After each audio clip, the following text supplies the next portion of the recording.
early in about 1974, me and my friends would go driving around just to get driving practice and just looking for adventure, looking for something to do.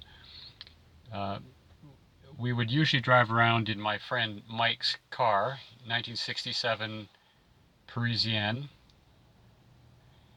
It was blue, and I forget the interior color. It was either white or a different kind of blue. And we'd put a lot of miles on that car, a lot of hours, and we'd just get starvingly hungry.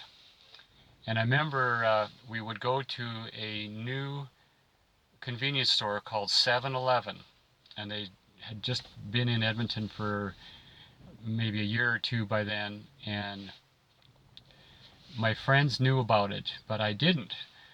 So I, I told them how hungry I was, and I didn't know what to buy. So my friend Jones, he said that you should buy a hoagie and a Slurpee. I said, what the heck is a hoagie and what is a Slurpee? He said Slurpee is this gigantic cup of crushed ice, and it's got pop in it, and you can ask for these different flavors. He said, get this thing called a hoagie. I said, what's a hoagie? He says, don't worry about it, just get it and ask the guy behind the counter to warm it up.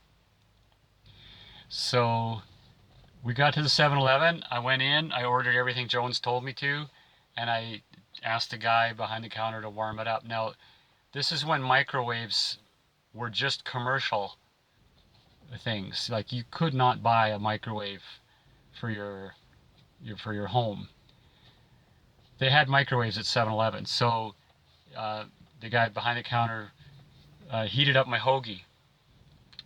And boy, was that ever good. I was so incredibly hungry, and this hoagie was a long piece of bread stuffed with deli meats and mozzarella cheese, and the heating it up melted the mozzarella cheese all over the meat.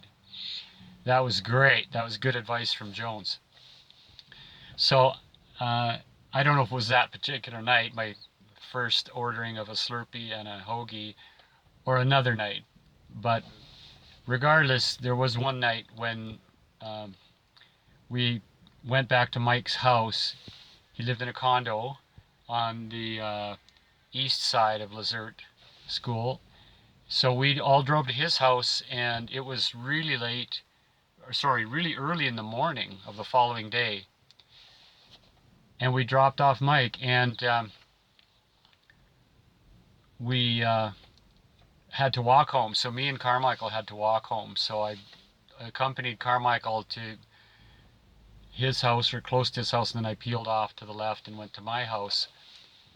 And then we decided, me and Carmichael phoned each other and decided, well, there's nothing to do, so we're going to go back and oh, we're going to go back and call on Mike. Now, when we were at Mike's house, he went straight to bed. Like he was so tired that he just fell asleep. And the next day we went to his house and we rang the doorbell and his mom came to the door. And now remember we came back quite early in the morning. It was like maybe 2 in the morning or something like that. And then the next day it was daylight. We went to his house and his mom said he was sleeping. So me and Carmichael said, okay, we're just gonna leave him alone. Me and Carmichael went and did something else. We even split up, did different things. Then me and Carmichael got in contact with each other and we said, let's go call Mike again. So we walked all the way back to Mike. He was still sleeping. In fact, we phoned over one of those times. I think we phoned and then we went over. We got sick of waiting for Mike to wake up. So we just went over to his house and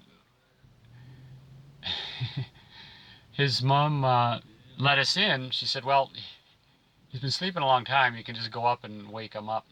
So me and Carmichael went up to Mike's room, and he was dead asleep. And his radio was on, and the volume was super, super low, so that you couldn't even make out the words, but all you knew, it was some guy talking, introducing the different songs. And then me and Carmichael were just sitting there. We didn't know what to do. We didn't want to wake Mike up. But then Mike kind of maybe sensed we were in the room or something. And he kind of rolled over and he opened his eyes. And we said, Mike, are you awake? And then he kind of smiles and he says, yeah, I'm up. And we said, Mike, you broke a record. Of all the people that me and Carmichael and all of our friends knew, we had never known anybody to sleep as long as you did. We calculated he had been asleep, according to his mother as a witness.